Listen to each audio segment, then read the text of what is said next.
Siguiendo con el video anterior referido a hormonas, ahora vamos a hablar sobre el sistema renina-angiotensina-aldosterona, que es uno de los mecanismos hormonales que se pone de manifiesto a la hora de regular la presión arterial. ¿Bien? No podemos hablar de esto sin antes no aclarar lo que es la nefrona. La nefrona es la unidad funcional, ¿sí?, del riñón.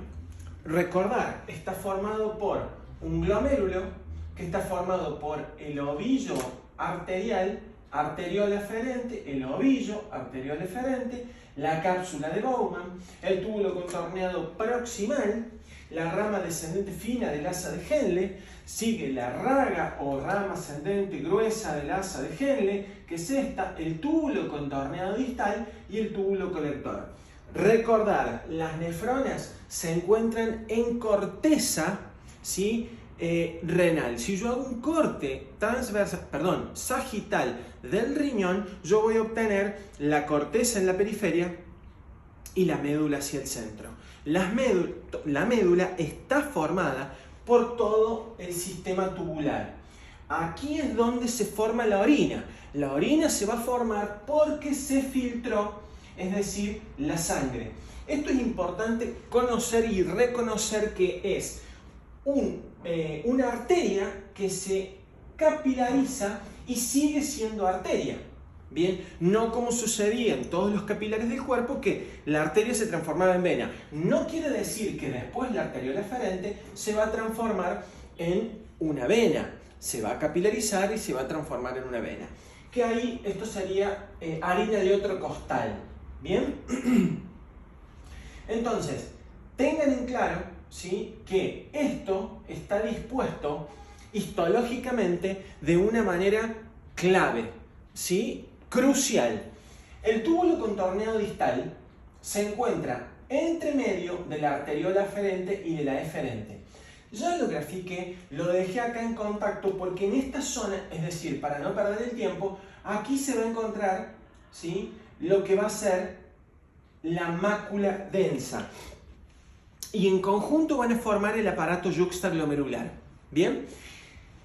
Son unas células especializadas que sirven para detectar diferentes cambios y liberar ciertas hormonas que ahora, o péptidos, que ahora los vamos a mencionar. Supongamos, ¿sí?, la presión arterial cae.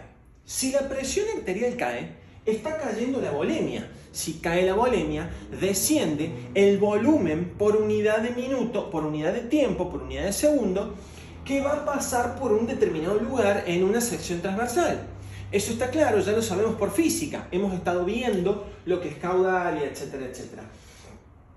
Entonces, cuando cayó la volemia, cayó el volumen minuto, está cayendo el filtrado glomerular.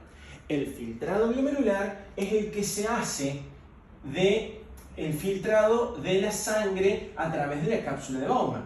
Entonces, como consecuencia yo voy a tener, si esto cayó por la caída de presión o tensión arterial, aquí me va a pasar o me va a filtrar una baja concentración de cloro y una baja concentración de sodio.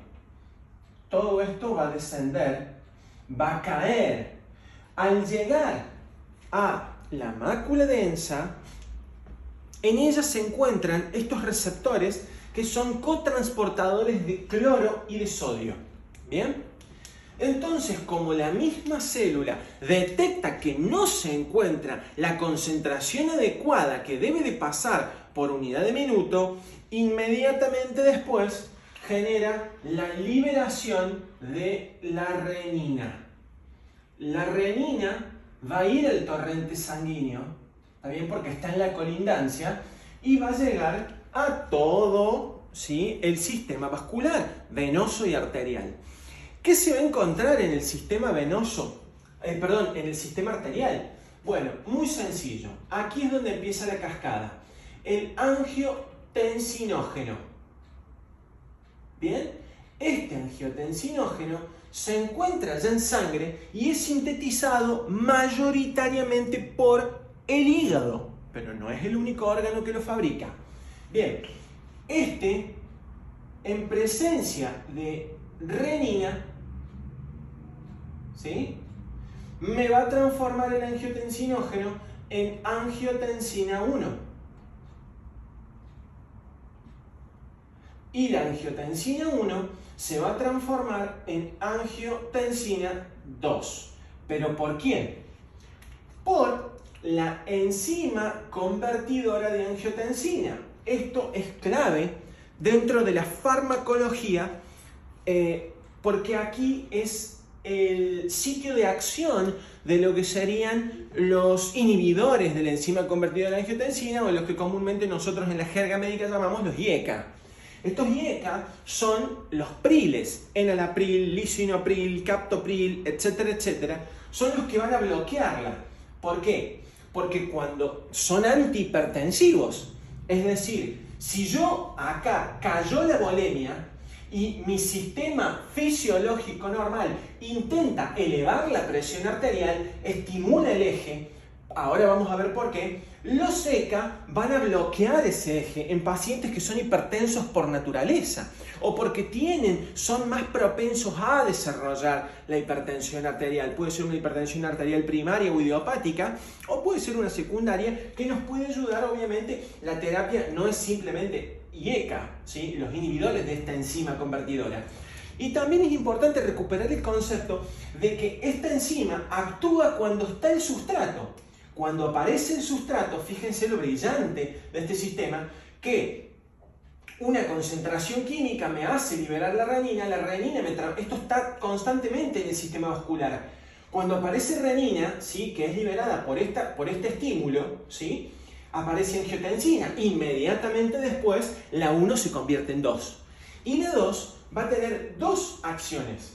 Una va a ser a nivel renal, ¿sí?, y la otra va a ser a nivel de la neurohipófisis. Bien, yo ayer no lo dije, ¿sí?, pero ahora lo vamos a mencionar. ¿Por qué? Porque quiero que se continúe y que ustedes vayan articulando los conceptos fisiológicos para poder entender, ¿sí?, todos los mecanismos juntos y en simultáneo. Cuando la angiotensina es liberada, llega a la neurohipófisis y estimula la liberación de la hormona, ¿sí?, antidiurética. Antidiuretic hormone. Y vamos a terminar esto. Y en el riñón va a liberar aldosterona. Bien. La antidiurética, antidiuresis, antiorinar, antieliminación de agua por orina, bien, lo que hace es bloquear la diuresis. Porque si la presión arterial cayó, yo necesito retener agua a como dé lugar. Es decir, necesitamos elevar la volemia. Para elevar la volemia necesito sí o sí tener más agua dentro del intravascular. Como consecuencia, aquí ¿sí?, va a aumentar la retención de agua. ¿Bien? ¿En dónde? Y en los túbulos, ¿sí?, en los túbulos del riñón. Me va a retener el agua. Entonces esto me va a pasar obviamente al intravascular. Y la aldosterona, obviamente la angiotensina, va a tener su efecto a nivel renal, pero previamente la angiotensina va a actuar directamente en la corteza adrenal, en la zona glomerular. Glomerular va a liberar la aldosterona. Algo que es importante, y lo quería decir en la continuación de los videos, es que la aldosterona también, si están sintetizadas en la corteza adrenal, esto quiere decir que los tres son derivados del anillo del ciclo de pentano penilofenantreno, es decir, que son derivados del colesterol. Tanto la aldosterona como el cortisol que hablaba hace un rato y las hormonas sexuales. Todas se encuentran en lo que hace un rato decíamos que es la corteza adrenal y esta es médula. La corteza adrenal va a liberar estos tres tipos de hormonas. O sea que la célula tiene una capacidad de procesamiento de lípidos. Es decir, que va a tener una organela muy desarrollada que va a ser el retículo endoplásmico liso. ¿Se entiende? Entonces, dijimos, esta es una hormona esteroidea junto con el cortisol. Las hormonas esteroides tienen muy similares características, ¿sí? Ahora, no quiere decir, obviamente, que no exista una dinámica que prime por encima del resto. El cortisol lo mencionamos hace un rato y la aldosterona en este video. ¿Puede existir una dinámica similar? Por supuesto, porque son muy similares. Ahora, esta va a tener la acción después de ser fabricada o estimulada para que se libere por la capa glomerular, ¿sí?, de la corteza adrenal. Esta va a ir a actuar en el túbulo colector. Entonces, a este túbulo colector, al epitelio cilíndrico simple que posee, lo va a estimular para, dijimos que era anillo del ciclo pentano. Estimulan la síntesis proteica cuando se unen a receptores nucleares o citosólicos. Se van a agregar, se van a adjuntar a los enhancers o enaltecedores o estimuladores.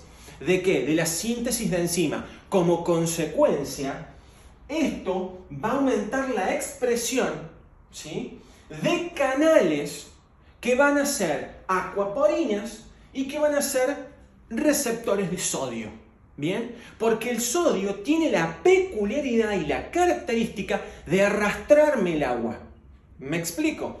Entonces, ambos dos van a generar, ¿sí?, aumento de la retención de sodio y aumento de la retención de H2O, y ambos dos van a producir, ambos tres, si se quiere, van a aumentar lo que es la volemia, que fue el estímulo que desencadenó todo este sistema.